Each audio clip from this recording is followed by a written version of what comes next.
Alors, introduction à F#, parce qu'on a fait déjà plusieurs présentations de fonctionnels, notamment Haskell. Alors, avant-propos, ne prenez pas mes mots pour argent comptant, je ne suis pas un expert en F#, loin de là. En programmation fonctionnelle, je sais qu'il y a plein de jargon, et je ne le maîtrise pas du tout, parce que moi, à la base, je suis complètement orienté objet. Et j'ai découvert le F# en 2020 dans ma boîte précédente, où c'était beaucoup utilisé, notamment en production.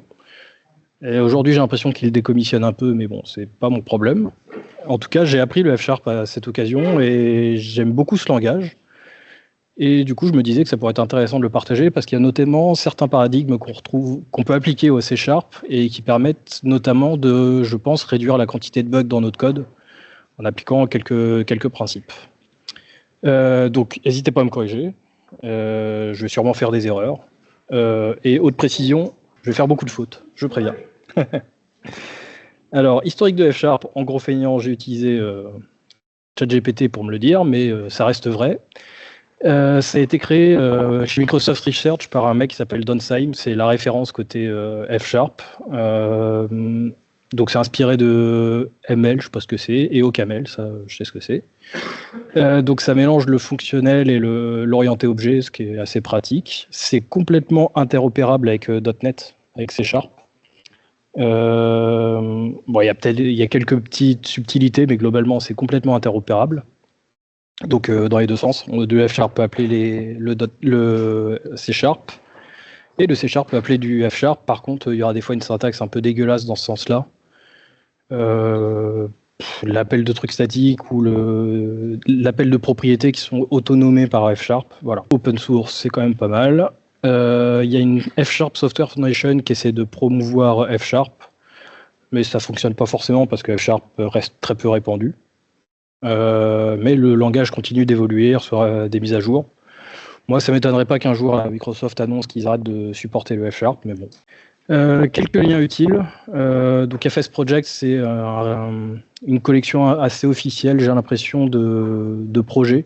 Dès que quelqu'un fait un projet qui commence à avoir un peu d'ampleur sur F#, il est remis dans FS Project. Awesome F#, c'est une liste de frameworks.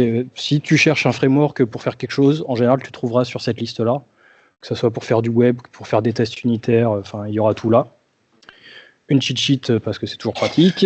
Le blog de Scott Washling, on m'en parle souvent. Je ne l'ai jamais consulté parce que le format, il me saoule un peu. Mais apparemment, ça a aidé beaucoup de gens de l'utiliser. Et le jargon fonctionnel, je ne l'ai pas lu parce que je ne le connais pas. Mais c'est toujours pratique. Donc, ma présentation elle va s'orienter autour de formatage de fichiers XML. Pourquoi je me suis intéressé à ça? Parce que j'ai pas trouvé de librairie qui me permettait de le faire simplement, qui puisse s'intégrer dans une CI. Et j'ai perdu énormément de temps à essayer de trouver une solution à ce problème. Et j'avais fini par recoder un formateur XML basé sur comment ça s'appelle? En F# et qui se basait sur systemxml.linq. Donc pourquoi systemxml.linq? Parce que si on regarde la spécification d'XML, j'ai pas le temps et l'énergie de tout réimplémenter, alors que lui fait tout. Et la meilleure chose qu'on peut obtenir en réimplémentant un parseur, c'est de créer des nouvelles failles de sécurité qui ont déjà été corrigées par d'autres. C'est pour ça que je préconise globalement de réutiliser des parseurs existants plutôt que de les réécrire. Tac, on va pas aller trop vite. Donc voilà, pourquoi s'intégrer à une CI/CD? Là où je bossais avant, on avait beaucoup de fichiers XML de config qui contenaient beaucoup de choses, des URL, des clés d'authentification. Et dès que quelqu'un modifiait quelque chose, vu qu'il y avait tout était en attribut, ça faisait une seule ligne de diff et c'était illisible et tu n'arrivais pas à voir qu'est-ce qui avait changé sur la ligne de diff. Donc je voulais un formateur XML un peu custom pour dire si je suis sur telle balise, dans ce cas-là, mets-moi mes attributs ligne par ligne, et sinon, sinon je faisais un formatage un peu standard. Voilà, donc je pouvais piloter assez finement mes formatages XML avec ça. Donc voilà, donc j'utilise un peu ce prétexte pour faire une introduction F#, et c'est parti pour le code. Donc j'ai déjà créé une solution. Alors j'ai un petit outil qui me permet de créer des solutions rapidement, des solutions un peu poubelles Je donne le nom de la solution, il me la crée avec une solution principale avec un main.cs et un projet de test, et voilà. Ce qui est intéressant dans l'univers F#, c'est Packet, ce qui est un gestionnaire de paquets, qui est aussi totalement compatible avec C# classique. Donc ça ressemble à ça. Et donc ça ressemble un peu à ce qu'on peut trouver en NPM avec les packages dependencies de NPM, où tu dis de quoi tu dépends, et il va te faire un fichier qui te dit comment a été résolue ta dépendance. Et donc il va faire les dépendances transitives aussi à partir de ça. Alors il va résoudre... Enfin surtout NuGet aura quelques défauts. Alors maintenant c'est plus forcément le cas, mais il y a la gestion centralisée de paquets maintenant de NuGet qui existe avec un... J'ai oublié le nom du fichier, mais en gros on peut mettre un fichier à la racine du projet pour dire voici tous mes nuggets et en quelle version. Et après dans ton CSproj tu peux dire voilà quel nugget j'ai besoin.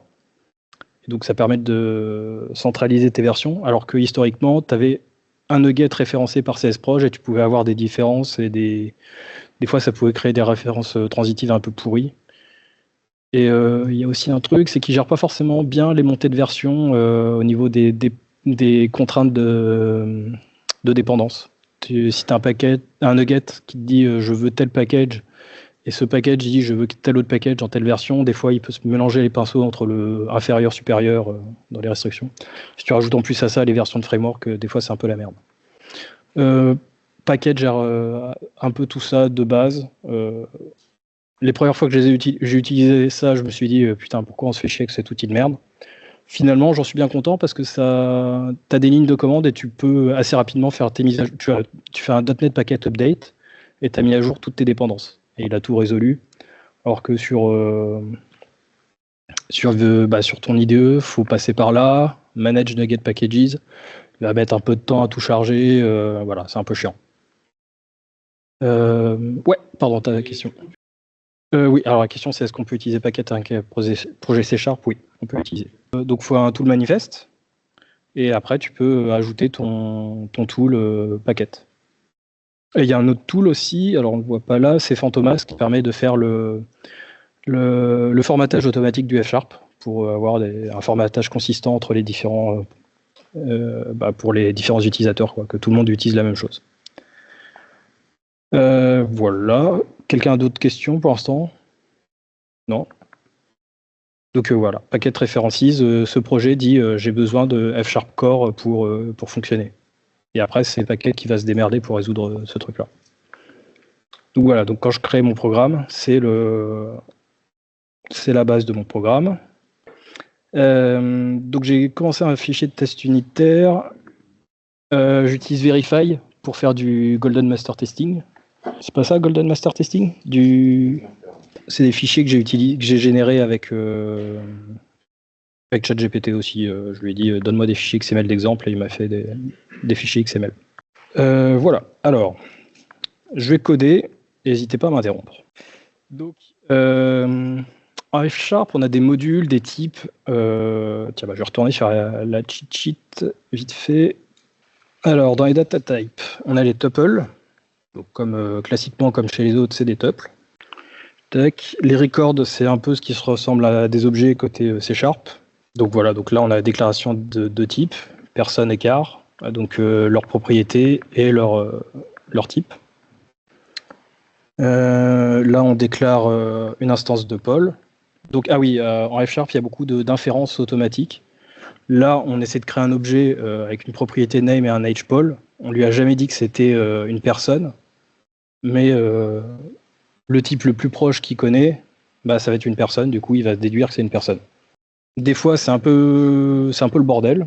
Il s'y retrouve pas ou t'as pas pris les bonnes étapes pour qu'il s'y retrouve. Du coup, tu peux l'aider à lui faire comprendre explicitement ce que tu attends. Donc les objets sont immutables.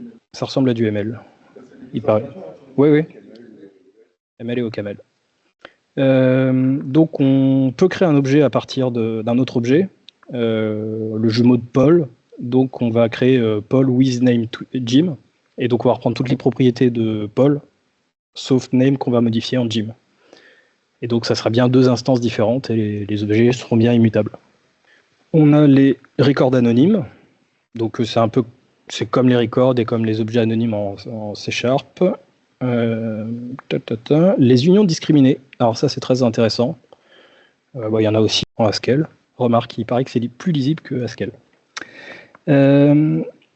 Donc ça c'est une propriété keyboard qui aura alors je sais pas comment ça s'appelle, discriminated none. C'est une valeur possible de l'union discriminée qui aura comme propriété un char. Donc voilà, donc on peut avoir plusieurs propriétés. Là, ça sera un tuple de modifieurs et de chars. Voilà. Ouais, c'est tuple. Alors c'est ça que je trouve un peu chiant des fois avec F#, c'est le tuple. Des fois c'est la virgule, des fois c'est l'étoile. Au début, juste et donc là, on peut instancier une interaction qui sera de type mouse-click et qui aura le type global interaction. Donc tout ça sera de type interaction et on le manipulera tel quel. Donc typiquement là derrière on peut faire un pattern matching sur interaction. En fonction de ce que ça sera, on aura des comportements différents. Là vite fait, ça c'est la syntaxe pour l'interpolated string avec le $ devant. On va afficher le CHR dans la string. Le code, en fait, il récupère un événement de l'utilisateur et il t'explique ce que c'est ça? Tout ça, c'est une modélisation d'une interaction. L'interaction, ça peut être soit un événement du clavier avec un modifier, ou un clic souris. Tac, après il y a les génériques. Je pense qu'on peut s'arrêter là au niveau des types, on a vu le plus gros. Donc on a XML formatter qui a une méthode format qui va prendre un paramètre XML contents et qui va retourner XML contents. Donc là on voit que c'est générique, c'est de type A, générique A, et ça retourne un générique A. Ici on peut dire ça ne me sert à rien que ça soit générique, de toute façon je vais avoir des strings. Et là on voit que string. J'ai pas dit le type de retour de ma fonction, mais il en a déduit que c'était une string. Ou je peux faire dans l'autre sens, je retourne une string. Dans ce cas-là, il déduit que le paramètre d'entrée est aussi une string. Ce qui est à droite du égal, c'est le corps de ma fonction.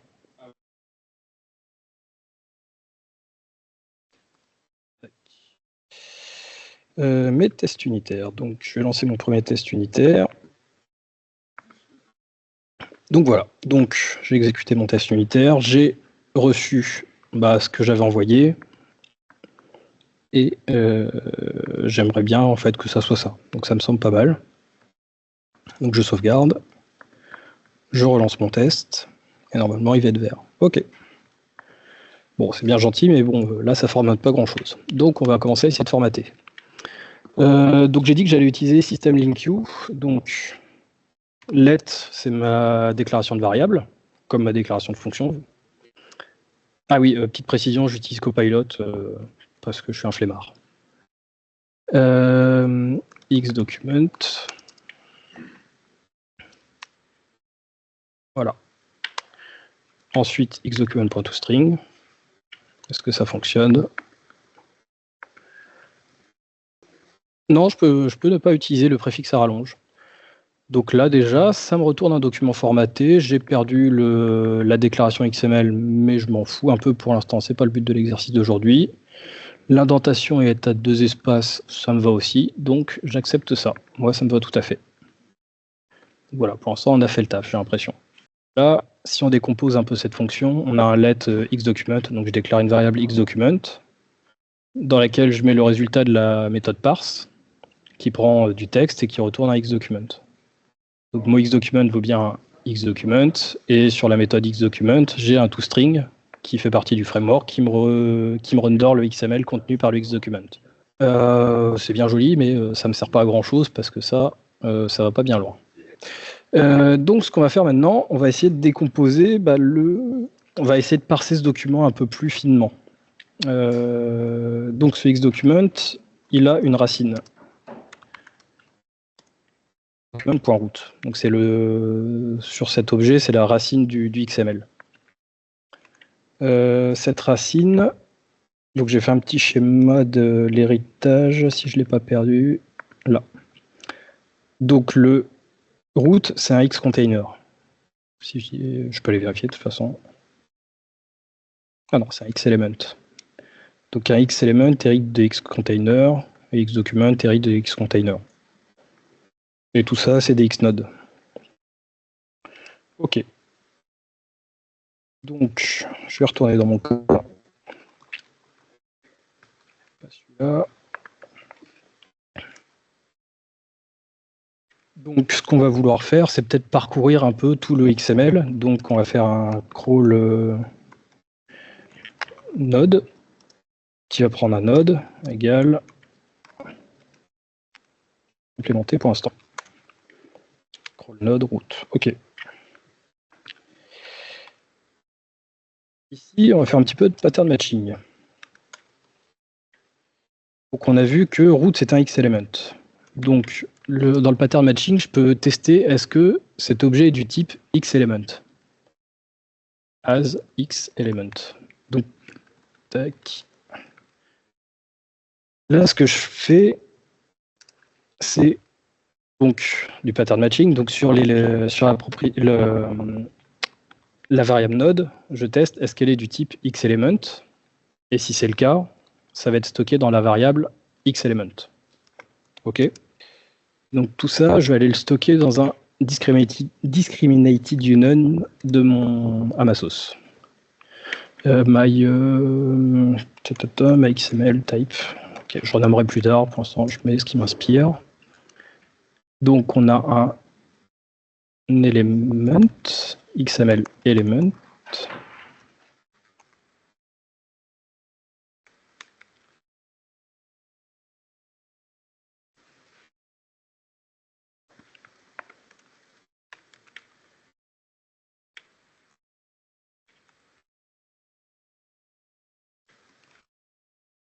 Tac, pourquoi il n'est pas content? Ok, a priori il n'est pas content parce qu'il ne sait pas encore à quoi correspond node. Et ok,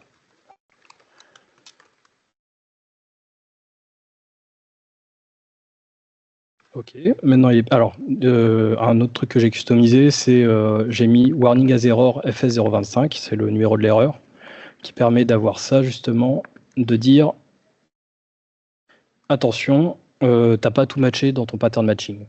Donc tu as des trous dans ton code, pourquoi tu peux avoir un cas inconnu. Donc dans ce cas-là, underscore pour le wildcard, non-type, et puis on va le mettre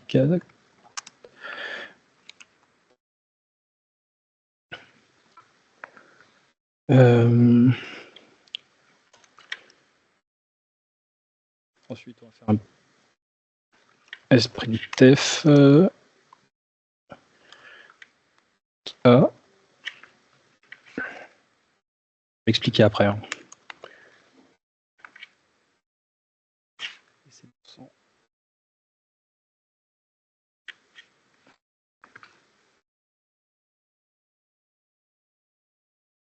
Crawl result. Tac.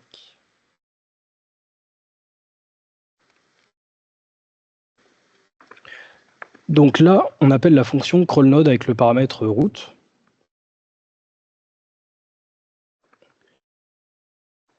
Et sprintf, ça va faire comme un printf, mais dans une string, donc ça retourne une string. Ça, l'interpolated string, %A, ça veut dire que c'est un affichage en mode debug. Donc ça affiche toutes les infos d'une variable. Donc affiche-moi toutes les infos de cette propriété. Ok. Ça nous aurait tué d'appeler ça %B. %B ah. Bah ouais. Et donc voilà, donc ça me retourne un myXML element. Pas très intéressant, mais bon.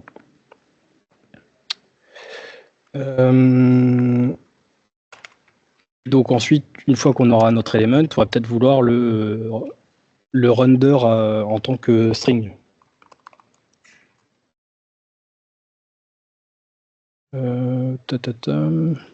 Take render XML type XML.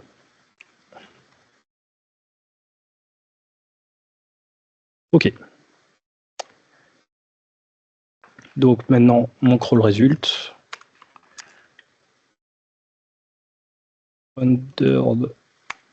Tac.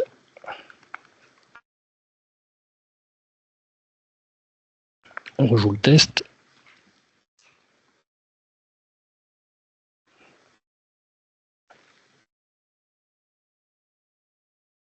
Regardez derrière. Tac. Donc là, on a des côtes autour, donc c'est-à-dire que c'est une string. Donc là, myXML element, c'est bien ça qu'on a retourné en tant que string. Et rendered est bien une string. Bon.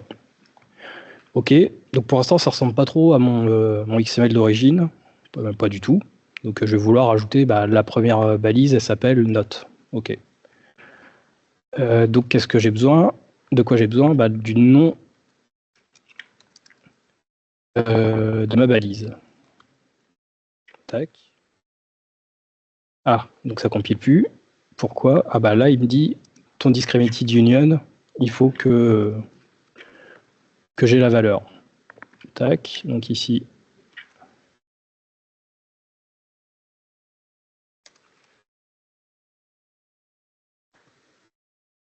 Et lui, pourquoi il n'est pas content? Parce que... Alors c'est ça qui est un peu dur des fois avec F# au début, c'est qu'on se tape des erreurs. Par exemple là, this expression, je vois cette expression s'attendait à avoir un type myXML et je reçois une partial function qui s'attend à avoir un string pour retourner un myXML type. Donc on modifie un truc et des fois c'est à l'autre bout du code qu'on va avoir une erreur et ça va être un peu chiant à débugger au début. Après on prend vite le réflexe.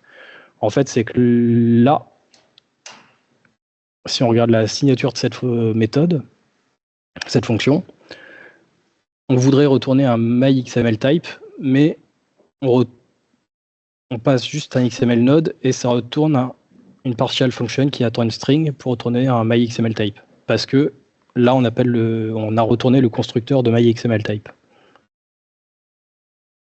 Donc, ce qu'on va vouloir, c'est rajouter le name comme ça. Et là, ça compile. Je rejoue mon test.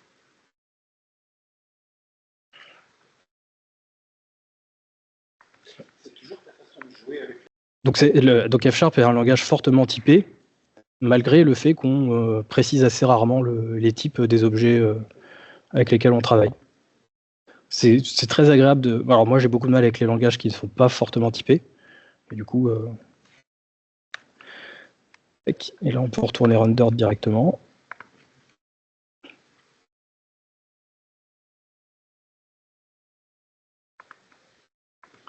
Ok. Donc j'ai bien mon nœud de note, par contre j'ai pas ces sous-éléments. Donc qu'est-ce qu'on va faire? Quand on crawl un node, on va vouloir crawler aussi ses enfants. Alors là, faire un tuple c'est bien, mais ça peut être vite un peu chiant et pas lisible. Donc je vais faire un deuxième type qui va être myXML element. Va être un record qui aura un name et qui aura des children. Ouais. Alors la différence entre ces deux syntaxes, alors je vais la rajouter jusqu'au bout du coup. Children, tac. Donc on pourrait se dire que c'est la même chose, sauf que là on va avoir un tuple, donc qui va être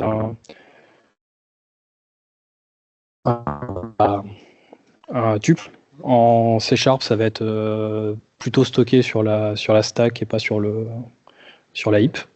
Alors que là, ça va plutôt créer un objet, un vrai objet qui pourra avoir des propriétés.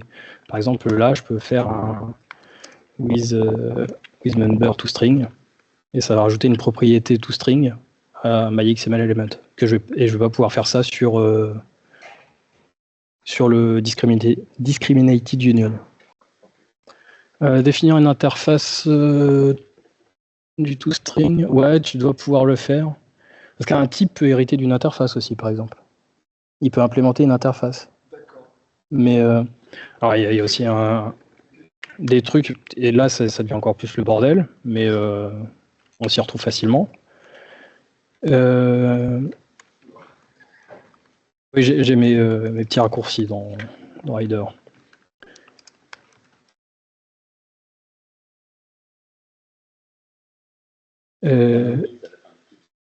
Oui, merci. Il y a un Willis qui traîne. Et là, bah non, là, il faut quand même lui passer un paramètre. Et tac, sprintf.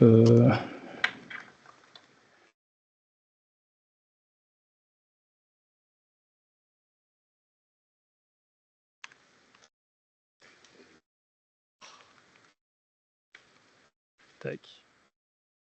Donc là, tu fais un module. Un module, en gros, c'est une classe de méthode statique, grosso modo. Un module qui va définir la méthode toString, qui aura le même nom que myXMLElement, qui aura le même nom que lui, mais c'est par proximité qui va savoir à qui tu fais référence. Alors pour %s, ah bah il y a les deux syntaxes qui existent. Donc soit tu mets en interpolated comme ça x.name.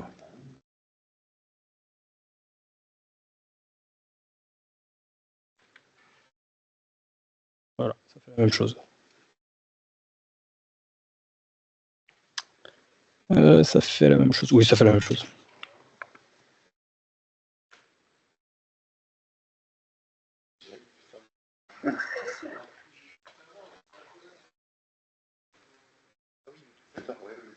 Ok. Donc je reprends donc myXMLElement de off myXMLElement, et là il n'est pas content parce que je vous ai parlé tout à l'heure, il y a une notion de précédence. Tu peux pas faire référence à un type qui est déclaré en dessous.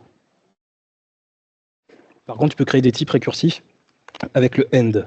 Donc tout ça, ça va faire un ensemble de types cohérents entre eux. L'intérêt d'un type récursif? Oui, par exemple, tac, type file system entry, c'est un file ou un directory.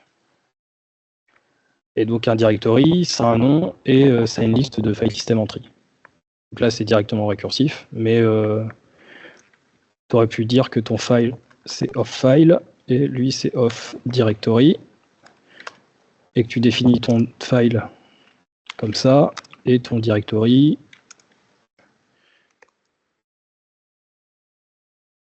Voilà.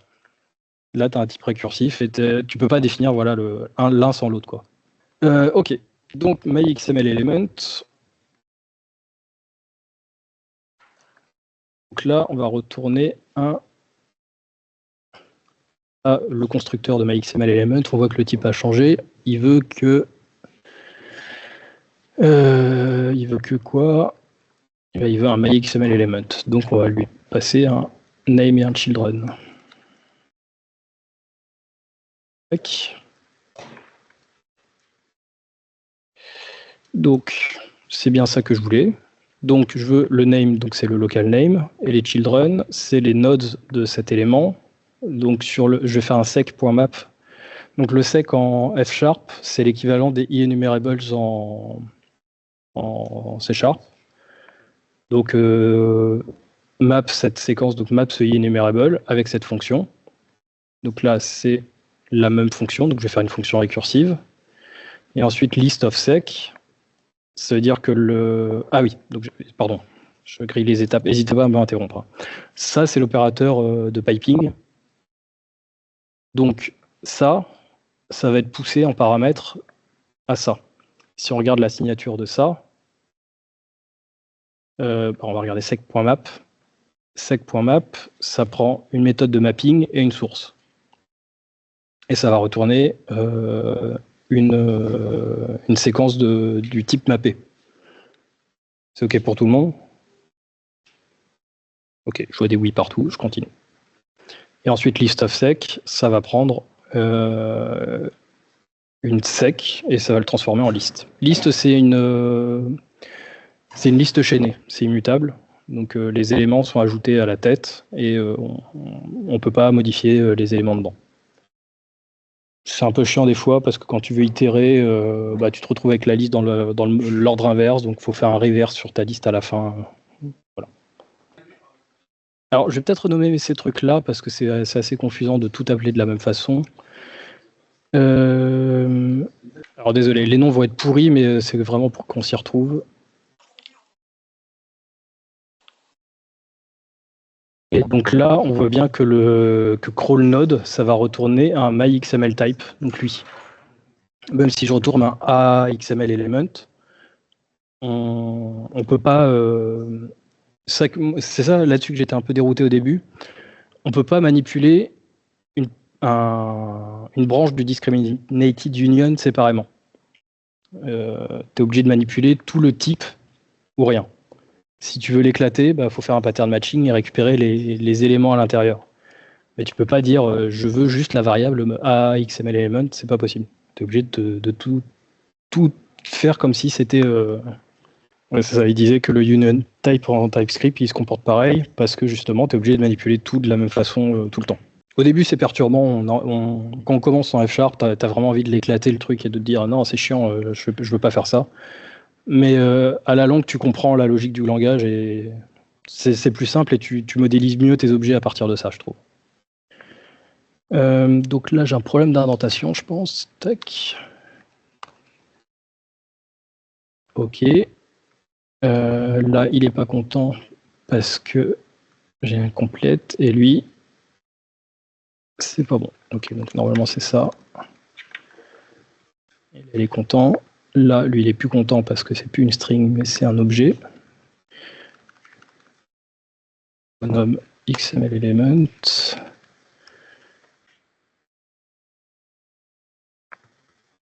Ah, donc j'ai une autre erreur qui traîne. Donc lui, je pense qu'il va me dire que la méthode n'est pas récursive. Ah non. Let. Je dis pas, mais c'était ça. Ouais. Alors, est-ce que j'aurais pu déconstruire mon XML element? Oui. Je suis pas familier avec la syntaxe, par contre, je l'utilise pas souvent.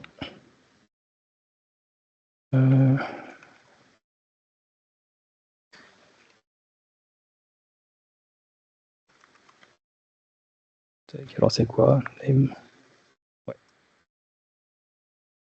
Ouais, je suis pas fan de cette syntaxe parce que je trouve que moi ça me donne l'impression que j'assigne quelque chose. Name égale. Tac. Ah, j'ai une exception. Xtext. Pourquoi j'ai du Xtext? On va aller voir. Ah bah oui. Ici, j'ai pas matché. Donc Xtext. Donc je vais créer une discriminated union ici. Offstring, ok. Voilà. Donc j'ai créé une nouvelle branche sur mon discriminated union qui correspond à du texte. Juste du texte, j'ai pas besoin de créer un objet, un record juste pour ça, donc je peux juste stocker la value là-dedans. Et je peux même la nommer. Tac. Et ici, quand je vais quand je vais pattern matcher mon node, si c'est de type texte, je vais le stocker en xtext. Et du xtext, je vais récupérer la propriété value. Et du coup, mon programme ne compile plus à ce niveau-là. Donc c'est ça que j'aime beaucoup avec F#, c'est que quand tu actives cette option d'erreur sur les pattern matching, si tu introduis un nouveau type, il va te dire à tous les endroits où ce type est utilisé dans un pattern matching pour te dire attention, là, t'as pas implémenté le cas que tu viens de rajouter. Un nouveau constructeur sur le même type. Ok. Je suis même pas sûr que ça soit le terme qu'ils utilisent en F#, mais. En tout cas, ça te donne une forme. Ouais. La nouvelle forme de mon XML type. Donc, c'est sur cette partie-là que je trouve que ça réduit énormément les bugs. C'est parce qu'on peut avoir, et là je vais faire une petite digression, on peut avoir dans son code une partie ici qui va être un peu unsafe, on va dire, qui va lever des exceptions et qui va essayer de parser le XML. Et ça va te retourner un objet, et cet objet va être, j'aurais pas le terme, mais il va être, c'est pas pur, mais il va être, il aura une forme finie, quoi. On sait que si c'est un myXML type, il peut avoir deux formes. C'est un XML element ou un XML text. Il n'y aura pas de nul parce qu'il n'y a pas de nul en F#. Voilà. Si j'ai cet objet et je ne me prends pas la tête. Donc voilà. Donc ça permet quand même de bien segmenter son code, d'avoir une partie qui est potentiellement dégueulasse, unsafe et et qui va faire des opérations fichiers, qui va faire des trucs. Et dans ma partie plus business, plus métier, avec les pattern matching, je vais pouvoir gérer des cas assez exhaustifs et être sûr de ne pas avoir de bugs parce que le compilateur m'interdira de créer des bugs. Ouais. Là, j'ai mis un cas par défaut qui va me faire un fail with. Et du coup, c'est à ce moment-là que je vais peut-être introduire un autre truc, c'est que comme en Haskell, on a des choses comme le hockey. Alors ça, il est assez crade à lire, mais c'est le piping inverse. C'est-à-dire qu'on va aller foutre quelque chose dans le hockey.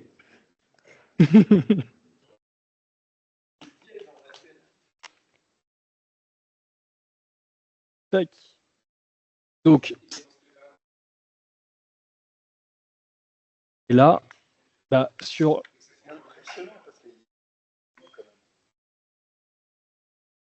donc là, il n'est pas content. Pourquoi il n'est pas content? Parce que du coup, j'ai introduit un result. Et du coup, mon children, j'essaie de l'assigner, mon children qui est censé être un myXML type list. Et ben, j'ai essayé de lui filer une liste de result de myXML type. Comment je vais faire? Alors, et ben, on va retourner sur la super liste des projets. Donc, je vais faire un .NET packet add sur le groupe main. Donc là, j'utilise packet comme j'ai dit tout à l'heure pour ajouter une dépendance. Et il va tout seul aller l'ajouter. Il va peut-être gueuler. Non, il ne gueule pas. Très bien.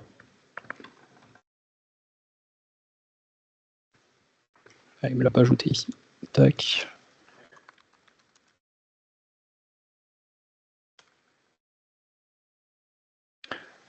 Donc là, je refais un update pour que... Donc là, je lui ai dit que mon projet avait besoin de FS Toolkit Error Handling. Il m'a tout mis à jour. Il doit recharger. OK. Et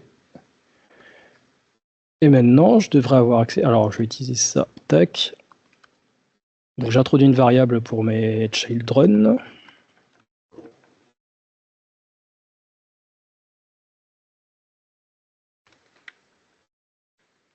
Tac. Ah. Et maintenant, je devrais avoir accès... Alors, le using en F#, c'est open.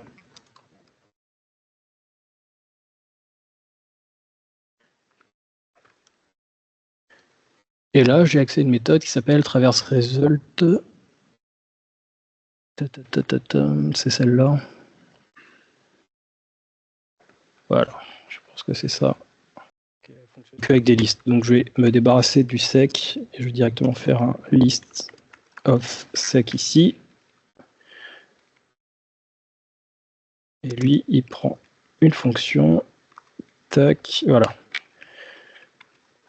Je suis allé un peu vite, désolé. Donc, nodes retourne un enumerable de xnode.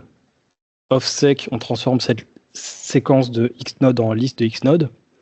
Et traverse result, c'est une méthode qui prend en premier paramètre une fonction qui va te transformer un élément de ta liste en un result. Et en deuxième paramètre, il va prendre la liste d'entrée. Et ce qu'il va faire, c'est en résultat, il va te sortir un result de ta liste si toutes les transformations sont en OK. Et s'il y a ne serait-ce qu'une seule erreur, ton résultat vaudra erreur de ton erreur. OK. Donc là, on doit refaire un pattern matching parce que potentiellement, il y a une erreur. Donc si on a une erreur de... non, c'est erreur E. On retourne cette erreur E. Et si c'est OK de children, on retourne OK du children. C'est OK? Une autre façon de le faire.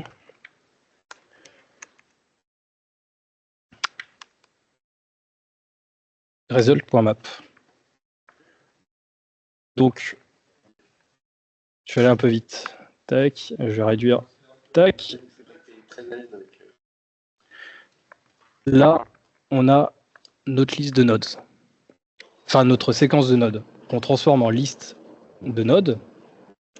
sur laquelle on applique list.traverse result m. Voilà, je prends la liste, je map chaque élément de cette. C'est un map. C'est un map avec du result.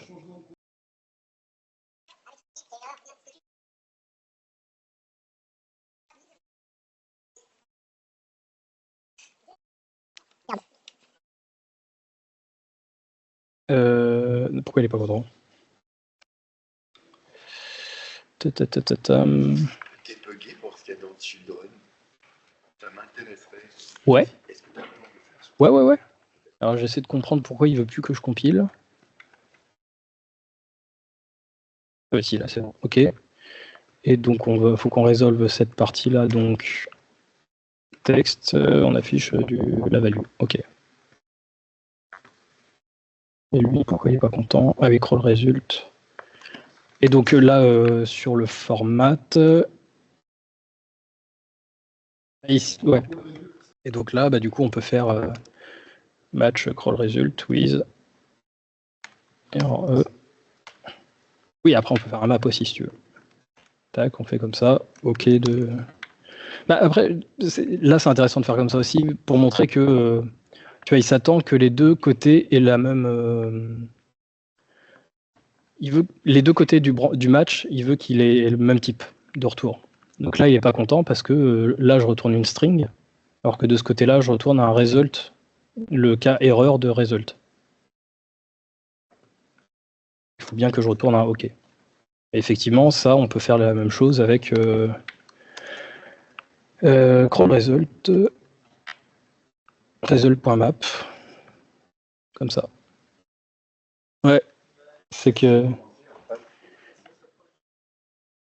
ça s'approche du jus de chaussette.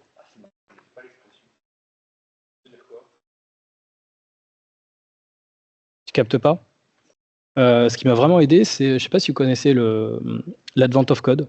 J'ai fait l'Advent of Code en F#, et c'est à partir de là où j'ai vraiment commencé à comprendre. Et depuis ce mois de décembre où j'ai fait l'Advent of Code, c'est devenu mon langage de prédilection parce qu'il est beaucoup plus concis au niveau des syntaxes. Il y a moins de bugs parce que t'as pas les nuls, t'as pas les. Voilà, tu peux forcer ton compilateur à te dire quand tu fais des erreurs. Après, tu peux foutre des fail with à un endroit et puis pas le gérer. Et puis tu te dis, voilà, c'est bon, je le gère pas. Mais tu vas t'en mordre les doigts parce que tu essaies de faire comme tu faisais en orienté objet avec du fonctionnel. Donc, ce que je me dis, c'est ce que vous ressortirez de cette présentation, effectivement, c'est du jus de chaussette. Ça, je comprends très bien, il n'y a pas de souci. Mais essayez de vous intéresser aux langages fonctionnels qui sont proches de votre domaine d'expertise. Que ça soit F#, que ça soit Scala, OCaml, ce que vous voulez, pure script pour le front. Mais et en fait, ce qui est très intéressant, c'est que vous en ressortirez avec des paradigmes, et c'est pas étonnant qu'il y ait beaucoup de concepts de F# qui atterrissent dans C#, tout ce qui est pattern matching, tout ce qui est record avec l'immutabilité, tout ce genre de choses. LINQ, je sais pas si c'est vraiment une transition depuis le F#, mais oui, il y a clairement une approche fonctionnelle. Ce qui est un peu dommage, je trouve, avec LINQ, c'est que ça n'utilise pas forcément les termes fonctionnels et ça permet pas de mettre un pied dedans. Ouais, c'est clair, il y a un problème à faire adhérer les gens. Et en fait, une fois que tu es dedans, je trouve que c'est intéressant. Donc, si vous avez des questions, si vous avez envie de faire des katas, des trucs, du pair programming, n'hésitez pas. Moi, je suis chaud. Je pense que c'est intéressant pour tout le monde de voir ce genre de choses.